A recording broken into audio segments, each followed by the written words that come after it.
Iran Israel మధ్య యుద్ధంలో America entry ఇచ్చింది. ఇరాన్ లోని 3 అణు కేంద్రాలపై యుఎస్ ఫైటర్ జెట్లతో భీకర దాడి చేసింది.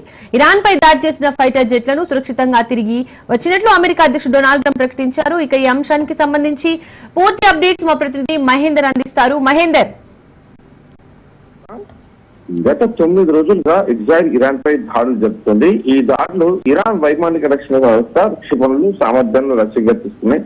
అలాగే ఇరాన్ అణు ఇంధన సౌకర్యాలు కూడా నష్టం కలిగించాయి. అయితే ఈ అమెరికా ఇజ్రాయెల్ అధికారుల అభిప్రాయం ప్రకారం ఇరాన్ లో లోతైన భూగర్భంలో ఆగి ఉన్న అత్యంత బలమైన అణు కేంద్రాలను నాశనం చేయడానికి అమెరికా స్టెల్త్ బాంబర్ల సాయం అందించినట్టు కూడా తెలిసింది. మొదటి నుంచి కూడా అమెరికా ఈ దాడులకు మేము వ్యతిరేకంగా ఉన్నాం, ఇజ్రాయెల్ చేసినటువంటి దాడులకు మాకు సంబంధం లేదు అనేటట్టుగా కూడా ప్రచారం చేసింది.